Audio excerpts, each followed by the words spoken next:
Revelation chapter 4. Ufunuo mlango wa 4. From verse 1. Kuanzia aya ya kwanza. The Bible says, after these things I looked, and there was a door standing open in heaven. And the first voice I had heard speaking to me like a trumpet said, come up here so that I can show you what must happen after these things. Immediately I was in the Spirit, and in a throne was standing in heaven with someone seated on it. And the one seated on it was like jasper and carnelian in appearance. And a rainbow looking, it was made of emerald and circled the throne. In a circle around the throne were 24 other thrones, and seated on those thrones were 4 elders. They were dressed in white clothing and had golden crowns on their heads. From the throne came out flashes of lightning and roaring and crashes of thunder. 7 flaming torches, which are the 7 spirits of God, were burning in the middle of the throne, and around the throne were 4 living creatures, full of eyes in front and in the middle and in the back.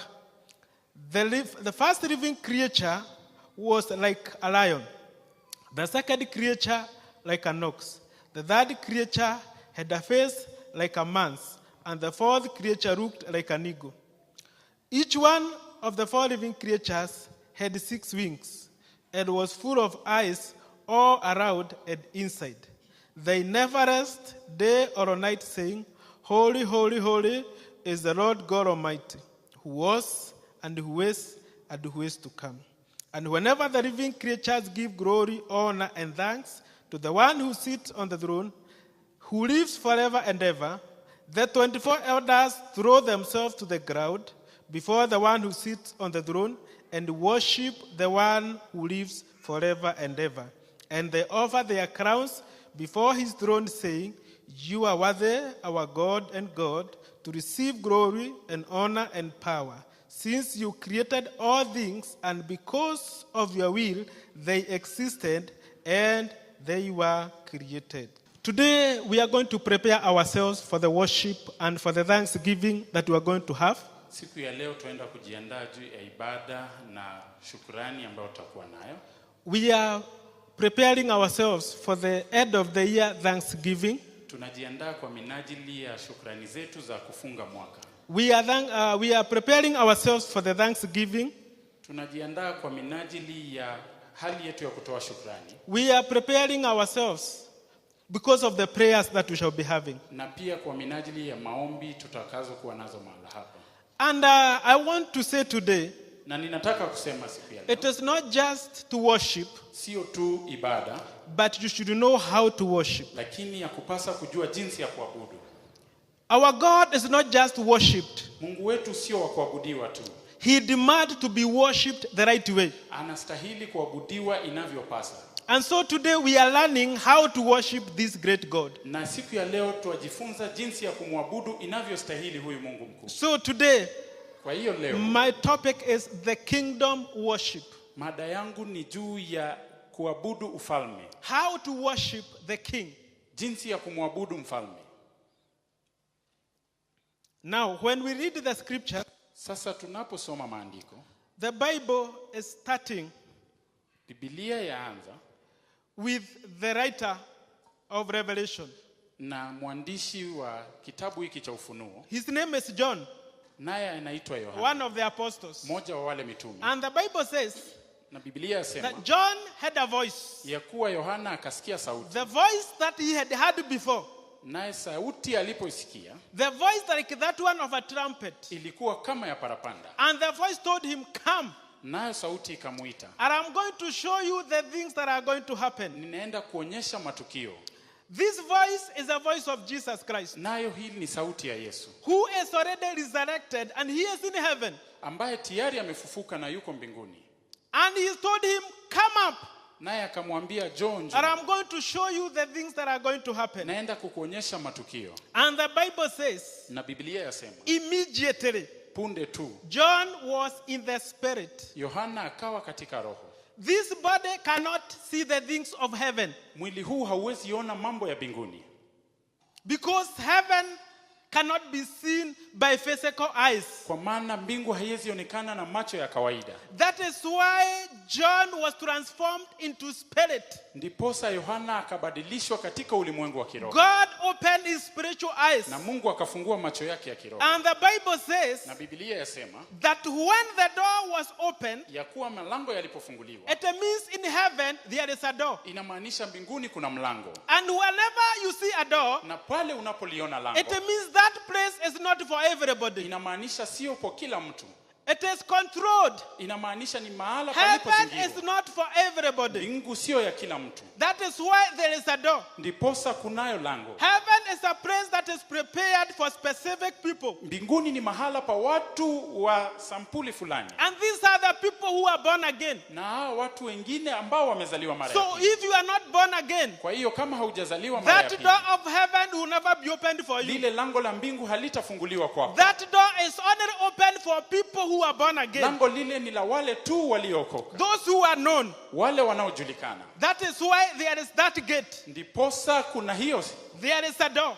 kunao mlango. If you want to enter through that door, Ukitaka kuingia katika lango lile, accept Jesus Christ. mkubali Yesu Kristo, Live a holy life. uishi maisha And matakatifu. when you depart from this, Na unapotoka life, hapa katika maisha haya, that door will be opened for lile you. lango litafunguliwa. But if you don't live a holy life, Lakini kama hautaishi yale when maisha you reach matakatifu, that door, ukifikia lile lango, it will be closed for you. litakuwa limefungwa kwa How ajili. I wish that when you go there, Natamani ili unapoenda pale, the door shall be opened for you. lango likafunguliwe kwa ajili yako. And the Bible says that the door was opened, Na Biblia yasema mlango and when the ulipofunguliwa, door was opened, na wakati ilipofunguliwa, there was a throne, kulikuwa na kiti cha enzi, and there was somebody sitting on that throne. na kulikuwa mtu amekatia kile kiti cha ufalme. So Jesus is saying, Naye Yesu anasema, come and I'm going to show you what is going to happen. kuja nami nitakuonyesha yatakayotukia. And when the door is open, Na lango linapofunguliwa, what John sees is a throne. ile analoona ni kiti la ufalme. That means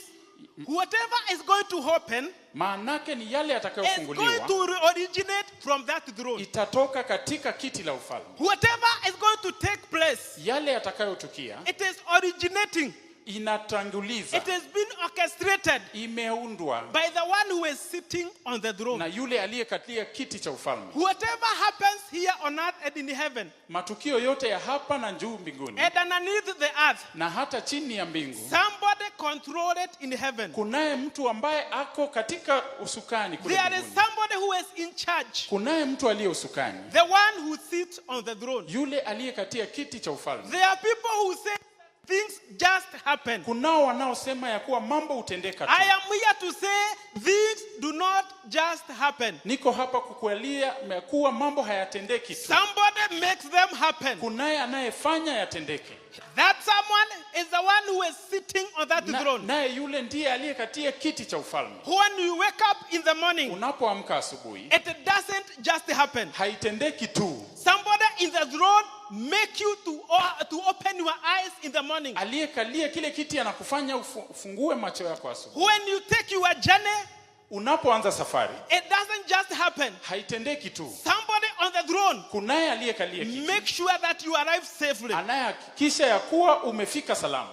So I am here to tell you, Niko hapa kueleza everything that happens, yote it yanayotukia is orchestrated yanatengwa by the one who sits on the na throne. yule aliyekalia kiti cha ufalme. He is the creator of heavens and the earth. Yeye ndiye muumba mbingu na nchi. There are many people who are having theories. Kunao wengi ambao wako na tamthilia tofauti, They are philosophers. wako na filosofia They say tofauti. that this world, Wanasema duniani humu that there was a big explosion ya kuwa kulikuwa na mlipuko mkubwa and the world became to be. na kisha dunia ikawa. These are philosophers. Hizi ni filosofia tu za hapa. People who are there to give people the wrong things. Watu walioko pale kupeana mambo yasivyo. Now I ask them, where did this explosion come from? Sasa nami nawauliza, mlipuko huu ulitoka wapi? They say there was a big explosion and everything came to be. Wanasema baada ya mlipuko mkubwa na mambo yakatukia. The one who is sitting on that throne, Naye yule aliyekalia he kiti cha is the ufalme, originator of the universe. yeye ndiye mwanzilishi He wa is the dunia. originator of heavens and the Yeye earth. ndiye mwanzilishi wa mbingu na He nchi. is the originator of everything. Ndiye mwanzilishi wa vyote. There are people who say that There was evolution. We became like these animals. We became like this, and then we became like that. Me, I'm not subject to that. Kunao watu wanaosema ya kuwa hapo mwanzoni tulikuwa sokwe, tukaja tukawa, dunia ikibadilika tukawa wanadamu. We are Mimi created sikubali by God. ile. We are created by God. Tuliumbwa na Mungu. We did not come into being through evolution. Hatukuja kuwa katika hali ya kupinduka kwa ulimwengu. Those people who talk about evolution, they are liars. Wale wanaonena juu ya mapinduzi ya hali ya ulimwengu ni And you waongo. go and tell them they are the biggest liars. Wenda uambie wao ni waongo wakubwa. I was created by God. Mimi niliumbwa na The Mungu. way I am. Jinsi nilivyo. I did not evolve. I Sikubadilika. was created in the image of God. Niliumbwa katika umbo la Mungu. Hallelujah. Amen. So I'm here to tell you, Kwa hiyo niko hapa kueleza God created you. Mungu alikuumba. Every day that you live here, Kila siku it unaoishi is ordained by God. imeitwa wakfu na When you Mungu. wake up in the morning, Ukiamka asubuhi, somebody in heaven mtu is taking mbinguni care of you. anashughulikia mahitaji yako. Hallelujah. Amen. So when you find yourself that you are strong and healthy, Kwa hiyo ukijipata katika hali fulani ya it afya, is because of him who sitteth on that ni throne. kwa sababu ya yule aliyekalia kiti cha enzi. Don't say it is me. Usiseme ni mimi. I know how to take care of myself. Ninajua jinsi ya kujijali. I eat the right food. Ninakula chakula inayostahili. I do exercises. Ninafanya mazoezi.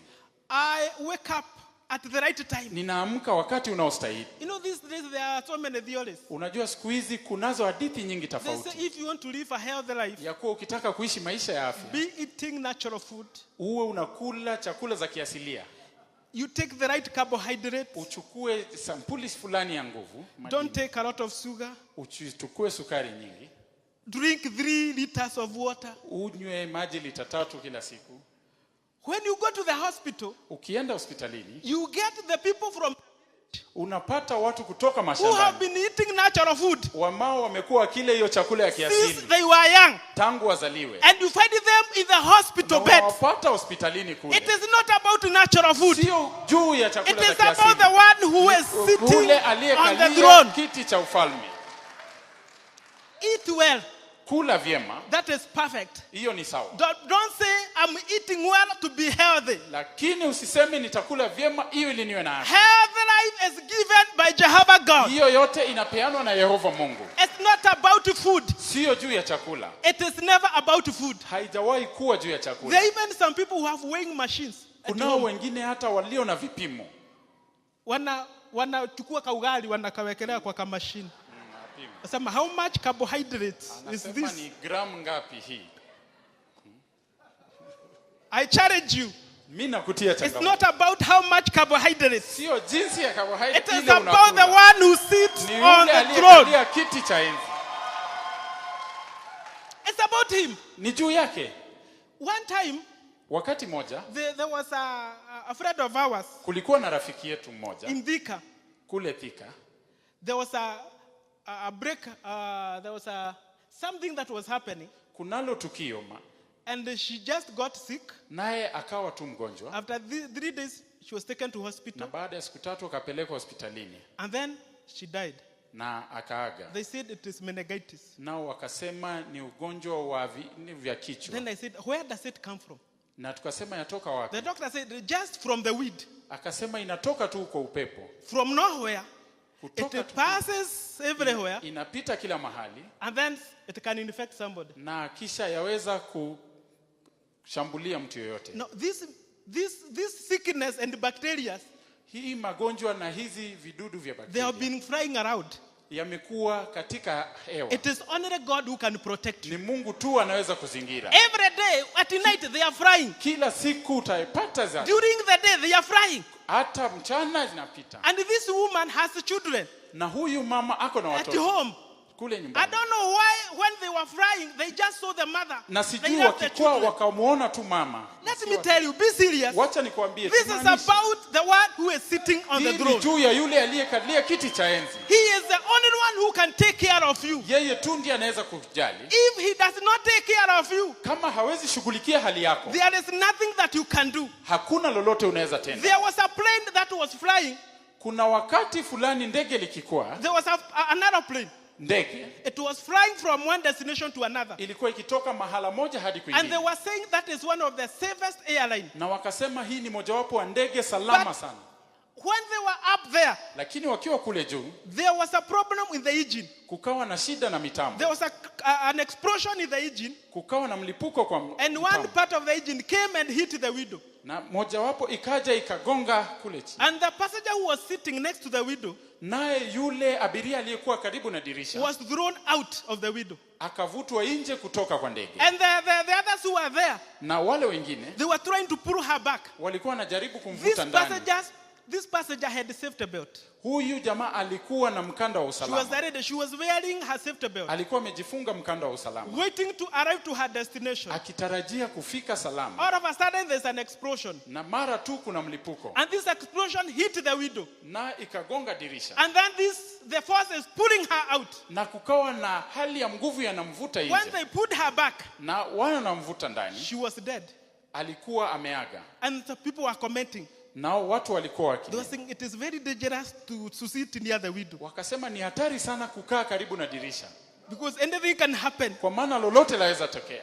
So me, I always like staying near the window. Na mimi napenda kila mara kukaa I dirishani. don't care about the explosion. Mimi sijali juu ya I know mlipuko. that Jehovah God who Najua sits on the Yehova throne, Mungu aliyekalia kiti cha ufalme, He is in charge. yeye ndiye aliye katika So usukani. when I enter the aeroplane, Kwa hiyo ninapoingia ndege, I tell the one who sits on the throne, naambia yule aliyekalia kiti I cha know enzi, you are in this aeroplane. najua huko ndani ya hili ndege There will be no explosion here. hakutakuwa na mlipuko. And I take my blanket. Nami nachukua blanketi yangu And there is a paper that is called "Do Not Disturb." I put it there. na nachukua bandiko ya kusema I know usinisumbue. I shall be safe to my destination Najua nitafika salama safarini ninapoenda, because the one who sits on the kwa throne maana aliyekalia kiti is cha in ufalme charge. ako katika I am usukani. here to tell you that everything Niko that hapa happens, kusema ya kuwa matukio there is yote, somebody who is sitting on kunaye the yule throne. aliyekalia kiti He cha is enzi. the source of Yeye everything ndiye that chanzo cha happens. kila kinachotendeka. And today, Na leo we must know how to worship. lazima tujue jinsi ya kumwabudu. He is not just worshipped in any manner. Yeye huwa haabudiwi tu kwa njia yoyote. There is a way to worship him. Kunayo sampuli anayostahili kuabudiwa. And this is what I want to teach you today. Nalo ndilo funzo langu leo.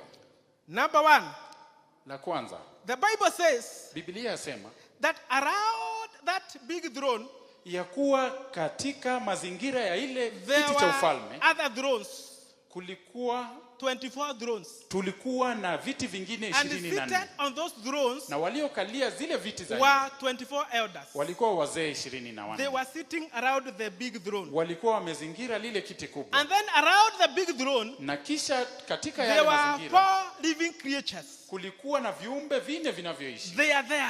walikuwa pale. And the Bible says Na Biblia yasema that day and night, ya kuwa usiku na mchana they don't stop worshiping. hawakusita kuabudu. Day and night, Usiku na mchana they worship God. wakamwabudu Mungu, They declare that wakatangaza holy, holy, holy kuwa mtakatifu, is the mtakatifu, Lord God mtakatifu ndiye Almighty, Mungu the Bwana Lord mkuu, God who was, yule the Lord aliyekuwepo, God who is, Bwana and Mungu the Lord aliyeko, God who shall na be. yule atakayekuwa.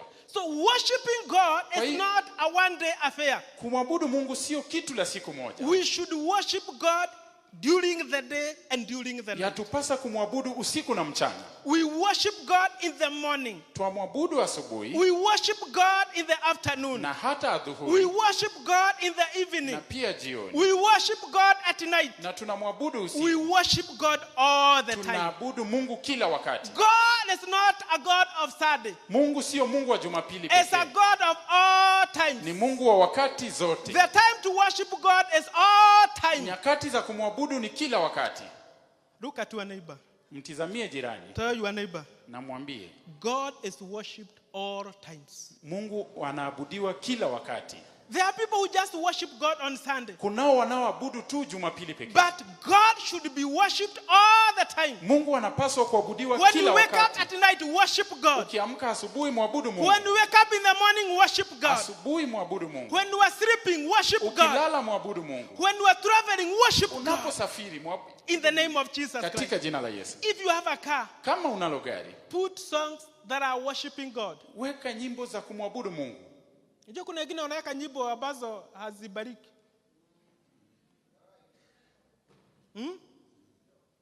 Unaingia kwa gari, unasikia hiyo atmosphere iko hapo. Mungu ametoroka. Kuna nyimbo unaweza weka Mungu akose kuwa hapo. Make sure that everywhere at home God is there. Hakikisha hata nyumbani Mungu yuko pale. Uliza jirani yako, unasikizaga nyimbo gani? Kuna watu hata unawapigia simu unasikia zile nyimbo zinaiba hapo.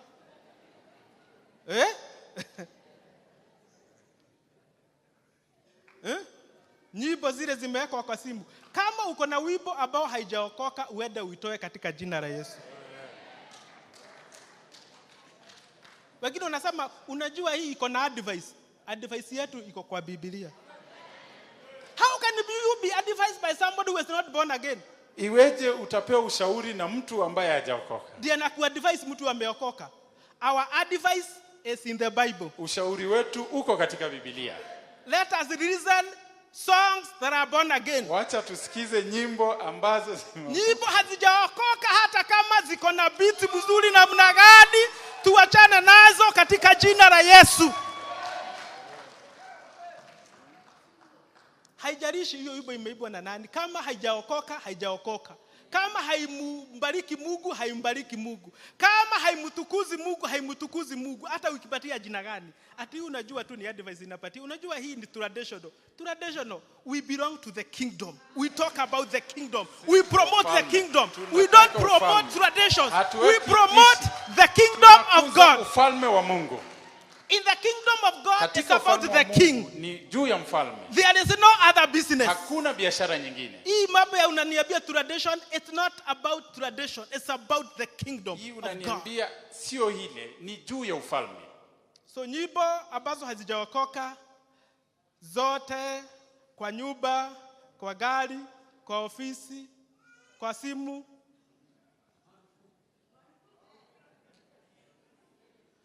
that's why mnaomba na mpati baraka.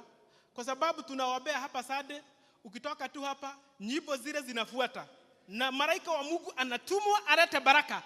Anabeba mfuko wa baraka, anasema nimesikia mtumishi huyu amebarikiwa. Amesemekana apatiwe kazi, anakufuata hivi.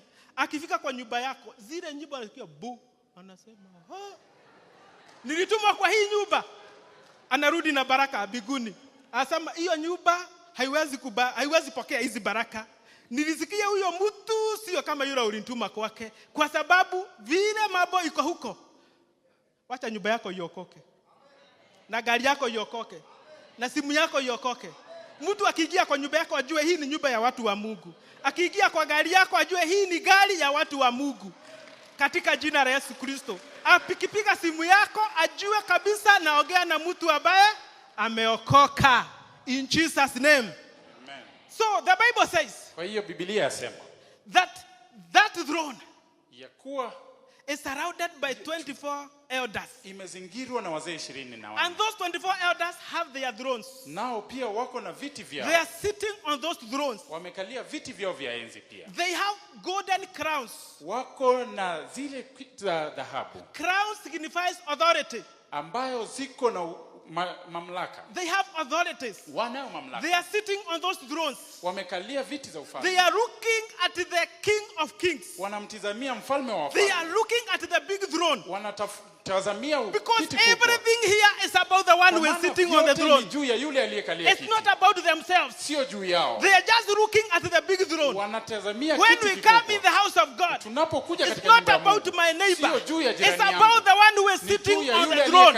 I am focusing on the one who is sitting on the throne. Aliyekalia kiti cha enzi. I don't care what you say. Sijali unavyosema. I care about the one who is sitting on the throne. Ninajali aliyekalia kiti cha enzi. The 24 elders. Wazee 24. Their concentration. Nao katika it's about who, the one who is sitting on the throne. Ni yule aliyekalia kiti cha enzi. The Bible says. Biblia yasema. That the four living creatures. Ya kuwa viumbe vinne vile. They lead the worship. Wanaongoza ibada. They declare. Na wanatangaza. That holy, holy, holy. Mtakatifu, is the Lord God Almighty. Bwana Mungu mkuu. The Lord God who was. Yule aliyekuwa. The Lord God who is. And the Lord God who shall be. And the 24 elders. Na wale wazee 24. They abandon their thrones. Nao katika viti vyao. They say it is not about this throne. Wanasema sio juu ya hizi this viti throne vyetu. I refuse to sit on you. Nimekataa kukalia kiti It's hiki. about the one who is Ni sitting on juu ya that big yule throne. aliyekalia kiti kile They kingine. abandon their throne. Nao wameacha viti vyao. They come before the big throne. Wamekuja mbele ya kiti kikubwa. They lie before the Na big throne. wanalala mbele ya kiti kubwa. They say, Na wanasema, holy, holy, holy Mtakatifu, mtakatifu, is the Lord God Bwana Almighty. Mungu mkuu. They take their crown. Nao wanatoa kichwa zao. They say it is not about my crown. Wanasema sio juu ya. They remove their authority. Wanatoa mamlaka yao. They disregard their authority. Na wanatoa mamlaka They yao. say you authority. Wanasema we Because mamlaka. of the King of Kings, Kwa ajili ya mfalme I wa wafalme. disregard you. I Ninakuweka take kando. you off. Ninakuweka It's kando. about the King of Kings. Juu ya mfalme wa wafalme. They surrender themselves before the King Ambaye of aliye Kings. na atakuja. It's about the King of Juu Kings. ya mfalme wa wafalme. They take their crown. They throw it before the King of Kings. Wanachukua na wanaitupa mbele ya mfalme wa wafalme. They declare Wanatangaza. it's about you, Ni juu the King yako, of Kings. mfalme wa wafalme. People of God, Watu wa Mungu. how do you worship this God? Wewe unamwabudu vipi You huyu? cannot even kneel down. Kama hauwezi hata piga magoti. You cannot even stand before the King. Hauwezi hata simama mbele ya You just mfalme. want to sit on your seat, Unataka ukae tu starehe. comfortable. Ukiwa starehe. When the 24 elders are teaching us how to worship Wakati this wazee God, 24 they wanatufunza jinsi ya abandon kuabudu. their thrones. Wamewacha viti They vyao. take their crowns. Wametoa kofia They zao. throw them. Na wanazirusha. They disregard them. Wakazidharau. They fall before the King Wakalala of mbele Kings. ya mfalme wa They wafalme. worship him. Wakimwabudu. They say you are the one who will deserve Wakasema ni all wewe the praises. unastahili You ibada deserve yote. all the honor. Unastahili You heshima deserve zote. all the glory. Tamani yote utukufu.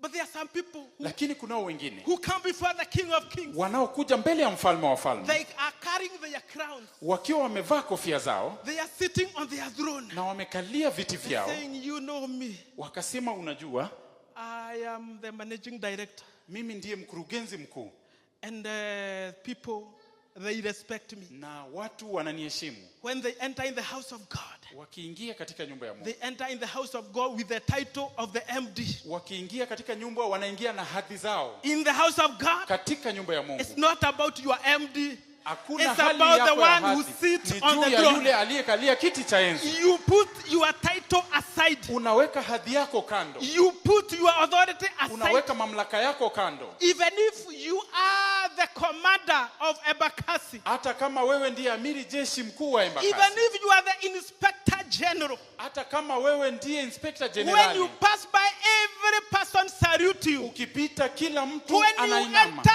before the King of Kings, Ukiingia mbele ya mfalme wa wafalme, you remove the crown of inspector general. unatoa kofia ya inspector Because generali. the inspector of inspectors is Kwa sitting on the maana throne. mkaguzi wa wakaguzi amekaa hapa. You recognize him. Unamtambua. You abandon everything that is your possession, your title, your achievement. You put them aside. Unaachilia yote yale ulio nayo katika hadhi yako, Because unavitenga. in the kingdom, it's not about you, it's about the king. Kwa maana kwa ufalme si juu yako, ni juu ya mfalme. They fall before him. Wanalala kifudifudi mbele They yake throw their crowns na wanatupa kofia zao before the one who sits on the throne. mbele ya yule aliyekalia kiti cha And enzi, they declare that you are worthy. na wanatangaza ya kuwa unastahili. You are worthy. Unastahili. You are the one who created heaven. Wewe ndiye uliyeumba You are the one mbingu. who created earth. Wewe ndiye You uliyeumba are the one nchi. who created us. Wewe ndiye uliyetuumba. So you are worthy to be Kwa worshipped. hiyo unastahili ibada. They worship him. Wanamwabudu, They kneel down. wanapiga magoti, They fall down. wanalala mbele They yake, worship the King of wanaabudu Kings. mfalme wa wafalme. People of God, Watu wa Mungu, if you cannot kneel before the kama King, hauwezi piga magoti you mbele ya don't know mfalme, how to worship this haujui King. jinsi ya If you kumwabudu. cannot fall down Kama before hauwezi the King, jilaza mbele ya you mfalme, don't know how to worship haujui this jinsi ya King. kumwabudu If mfalme. when you come before Kama the King, ukija mbele ya you mfalme, see your possession, unaona hali you yako, see your authority, unaona mamlaka you yako, don't know how to haujui worship this jinsi ya King. kuibada mfalme. Today I challenge Leo you. nakutia changamoto. This King Huyu mfalme, is the one who has given you everything. huyu ndiye aliyekupa yote. We are going to read the book of Daniel chapter 4, Tunaenda kusoma kitabu cha Danieli mlango wa verse 4, 28. aya 28. Daniel chapter 4. Then the Bible says, all this came upon King Nebuchadnezzar At the end of 12 months, he was walking on the roof of the royal palace of Babylon. And the king answered and said, "Is not this great Babylon, which I have built by my mighty power, as a royal residence and for the glory of my majesty?" Let me tell you, Wacha nikuambie. this is King Nebuchadnezzar. Huyu ni mfalme Nebukadneza. He fought all his ways. Alipita njia zake zote, He did campaigns. naye akafanya, He used all the strategies naye akatumia mbinu zote until he became the king. hadi akawa mfalme. He thought that it is because he's a good strategist. Naye akadhani ya kuwa kwa maana yeye alikuwa mtu mpangaji mzuri, He thought that he know how to bring people together. alidhani alijua jinsi ya kuwaleta watu He pamoja. thought it is because of his ability that he has become the king. Naye akafikiria ni kwa ajili ya uwezo wake iliyemfanya kuwa He mfalme. has already built a big palace. Naye alijenga kasri kubwa. And he said, Naye akasema, "It's not this great Babylon, je, sio hii Babiloni kuu which I have built myself ambayo nimeijenga mwenyewe by my mighty power, kwa nguvu zangu kuu, as a royal residence for royal people like me, kama kasri ya kifalme ya watu wa kifalme kama mimi, and for the glory of my majesty." na kwa utukufu wa ufalme wangu. Kama unasikiaga kitu kama hicho katika maisha yako, unaona ile mambo umeaccomplish, unaona kama ni wewe, wacha nikwambie vile kutatokea. Siku yoyote unapoendesha gari kubwa unasema, "Wow, can you see my big car?" Je, unaona hii V8 yangu? Mimi ni mtu anajua kufanya kazi. Nina manage biashara 10 mara moja. Mimi nimesomea strategic management. That is why you can see now I'm driving a big car. Ndiposa waona sasa naendesha gari kubwa. Ngojea vile kutafanyika. Ukisema mimi unaona I'm married. Mimi hata niliolewa nikiwa na 20 years. Hata kuna wadugu wengine walikuja nikawakataa. Unaona wale hawajaolewa, unawaambia ni vile hamjui how to respond to brothers. Unaambia you don't know how to pray.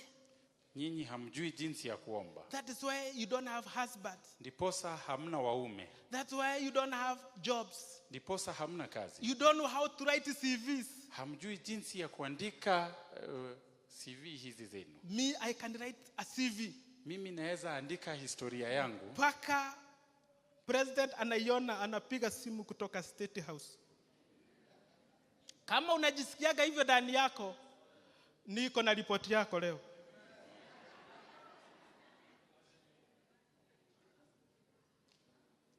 Unajua mimi nimetembelea watu wengi sana. Kuna mtu alienda kufungua nyumba yake. Anatufungulia. Hiyo nyumba ilikuwa mzuri. Anatufungulia. Tunaenda, alituanzisha huku chini. Tunapanda na stairs. Ananiambia, "Unaona hii stairs vile inaenda hivi?" Ananiambia, "Unaona zile movies za Nigeria?"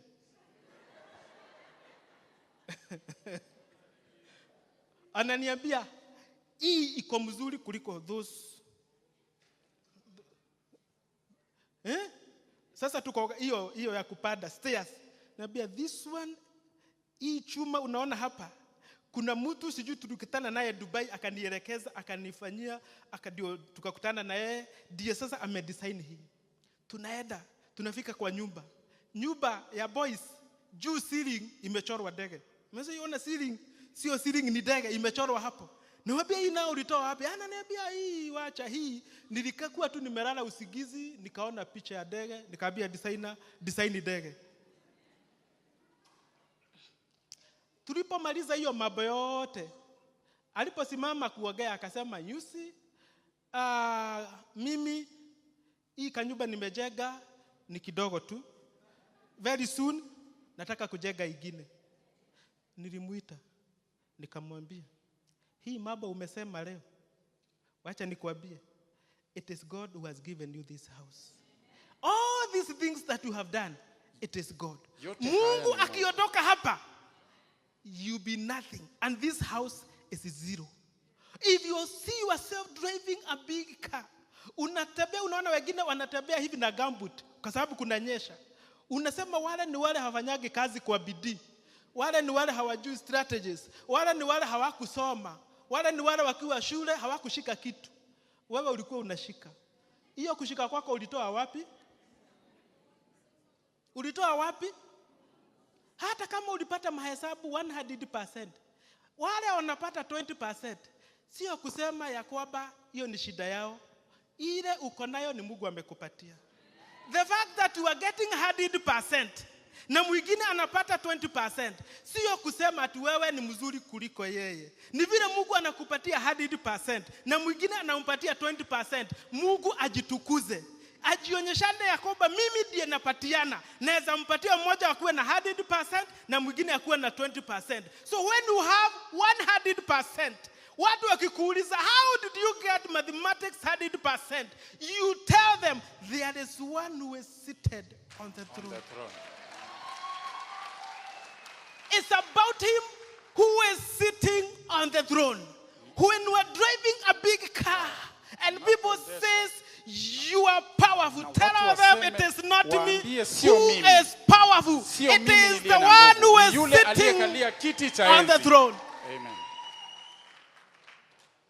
And I'm telling you, the one who is walking, Nami nakuambia wewe unayetembea, continue walking, endelea kutembea, worshiping the one who sits on the throne. Ukiabudu aliyekalia kiti cha enzi. In his garage there are other cars that are being manufactured. Katika nje yake kunao magari zingine ambazo zinaundwa. Continue worshiping him. Endelea katika kumwabudu. It is him who blesses. Ni yeye ndiye anayebariki. Nebuchadnezzar thought that it is by his power. Nebukadneza alikisia ni nguvu He zake. said, it's not this the great Babylon. Akasema, je, si hii Babiloni kuu? I'm doing masters, I'm doing PhD. Mimi ninafanya stashahada au nafanya ubunifu wa Very udaktari. soon I'll be called a doctor. Na karibuni nitaitwa daktari. Paka nauliza wale wengine, nyinyi mmefika wapi? You.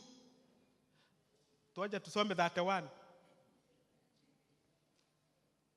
While the words were still in the king's mouth, there fell a voice. From where?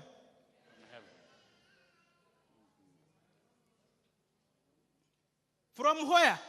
From heaven. Who is speaking from heaven?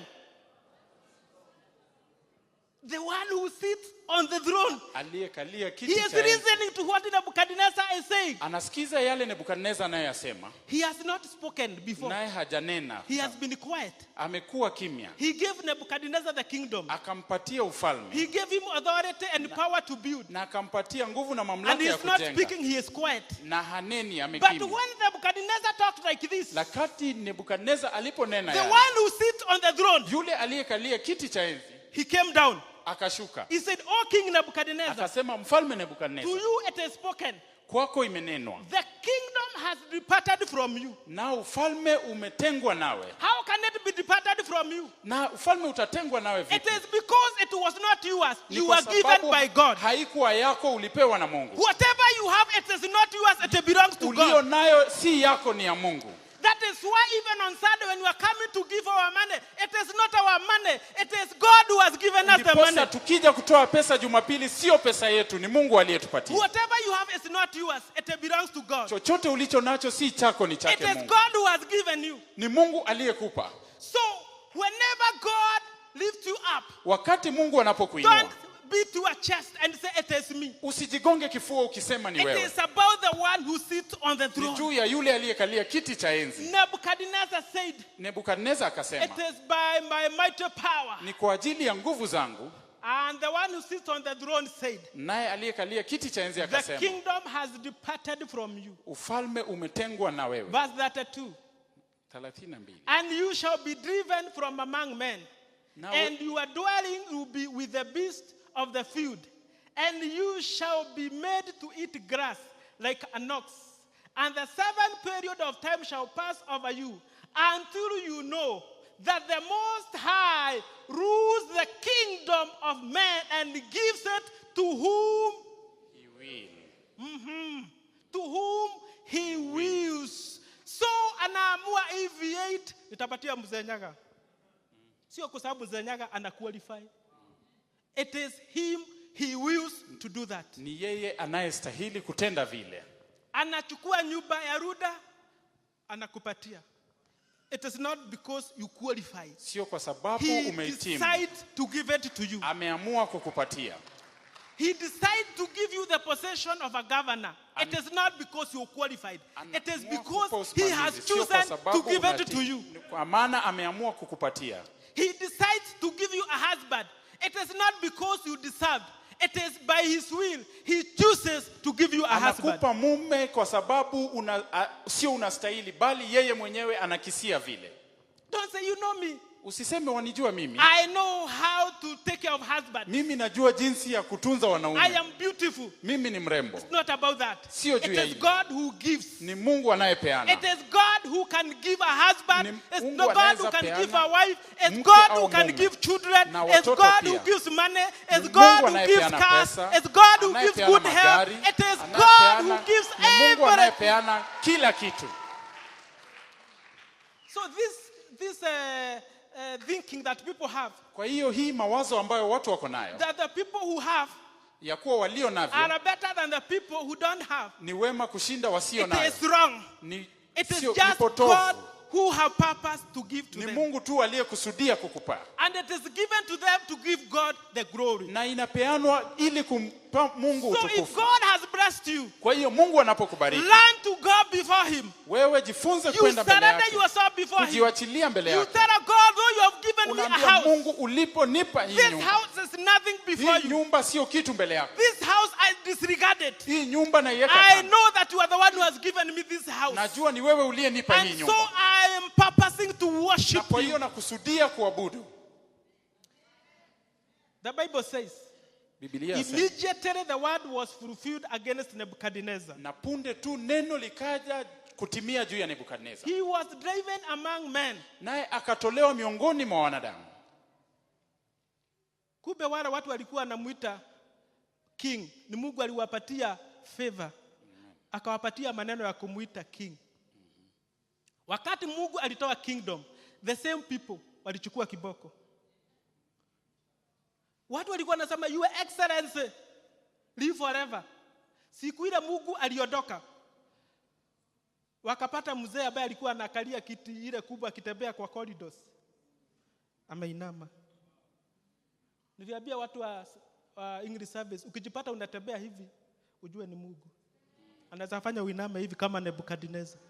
Siku moja Nebukadneza akajaribu kuinuka hivi. Akashindwa. Akashindwa kunaendelea namna gani? Kuendelea hivi akaona anashika mikono kwa miguu chini. Anaanza kutembea hivi. Mtu alikuwa anakula chapati. Akaanza kukula nyasi. Wasema mtu anakula nyasi. Anaona anatembea hivi, wanamrushia chapati. Wasema hapana. Mungu ametoa appetite ya chapati. Wewe unakula chapati ukipiga makelele. Unasema hii chapati kama kangekuwa na nyama ningesikia vizuri. Kula vizuri ufurahi, maana Mungu ndiye anakupatia hiyo appetite. Alinyima Nebukadneza appetite ya chapati. Ana chapati zimepikwa. Lunch time inafika. Wanatafuta mfalme akule lunch. Buffet imetengenezwa. Kwa kule. Anatafuta ile nyasi kubwa. Iko wapi? Akasema huyu mzee anatusubua, akatafuta viboko. Wale mabodyguard. Kumbe wa mabodyguard wanalinda mtu akipatiwa nguvu na Mungu. Mungu akiwanyima nguvu anachukua kiboko. Wanamfukuza. Anawaangalia hivi. Sema nyinyi bodyguard mnanifukuza. Asema hatukutaki huku. Wanamfukuza mpaka kwa kichaka. Ukijipata unakaa kwa nyumba mzuri, furahia Mungu. Amen. Amekupatia uwezo wa kukaa kwa hiyo nyumba. Amen. Amekupatia kibali ya kukaa kwa hiyo nyumba.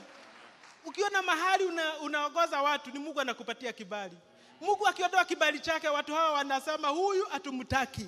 It is by the favor of God. Amen. Let me tell you, it is just the God who sits on the throne. He is the one who gives you the grace for everything that you do. It is this great God. Ni Mungu anayepeana neema kwa yote yale unayoyatenda. The Bible says, Biblia yasema, verse 34. aya 34.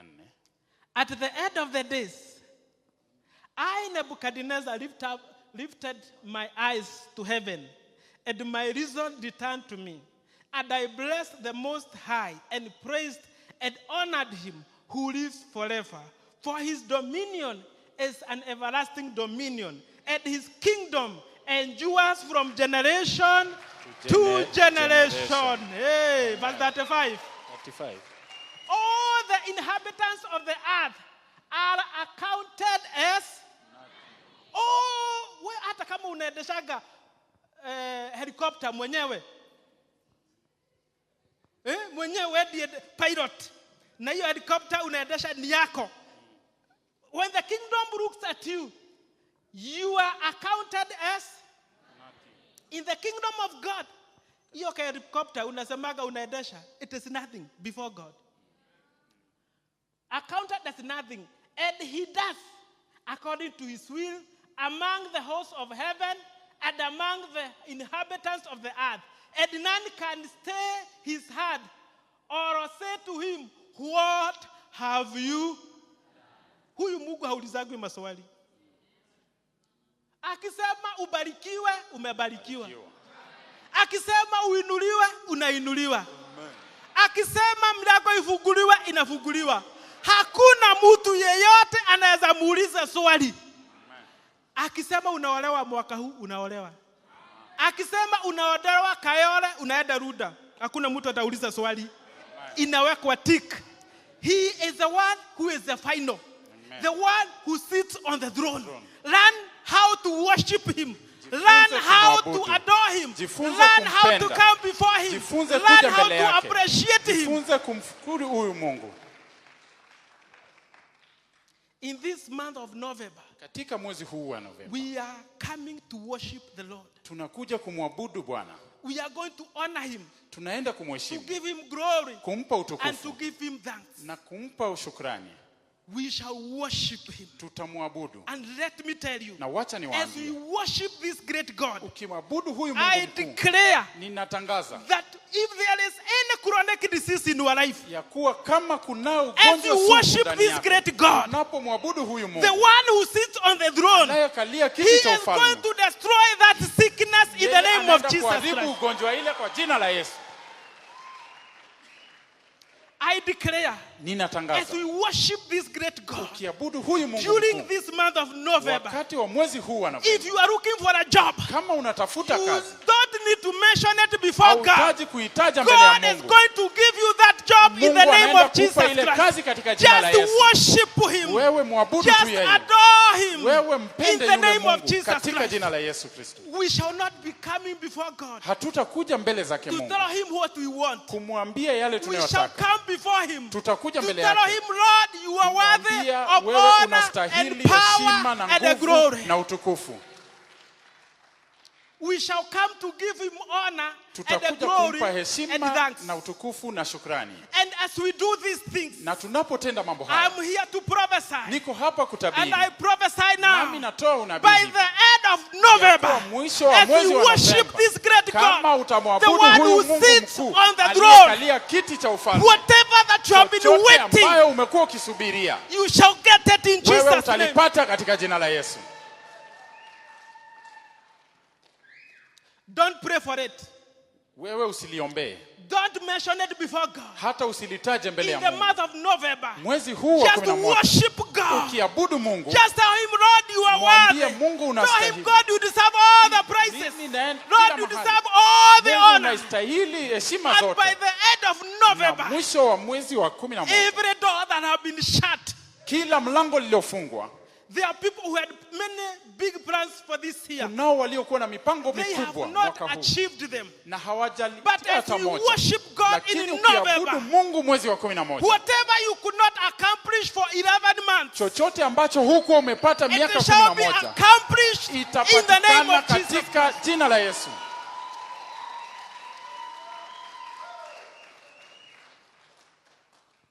Heavens shall be opened, Mbingu zitafunguka and the one who sits on the throne, na yule aliyekalia kiti the cha one enzi, whom nothing is impossible, yule ambaye chochote sio ngumu kwake, he is going to look at you. anaenda kutizamia, And one look from him na kuangaliwa tu mara will moja change the history of your life itabadilisha forever hali yako ya maisha and ever, milele na in the name milele of Jesus katika jina la Christ. Yesu Kristo. So in the month of Kwa hiyo November, mwezi wa it's 11 the month to worship ni God. mwezi wa It's a kumwabudu month to Mungu, give him honor. mwezi wa It's kumpa a month heshima, to tell him, God, ni wa kumuita Mungu. where I have come from, Mahali it nilipotoka is you who has made ni it wewe possible. ambao umefanya The ikawezekana. far that have come, Baba, umbali it is niliotoka by your able power. ni kwa ajili ya uwezo wa nguvu And yako, so now I am here to na kwa thank hiyo you, hapa niko to kukushukuru, appreciate you, nikutambue and to honor you. na kukuheshimu.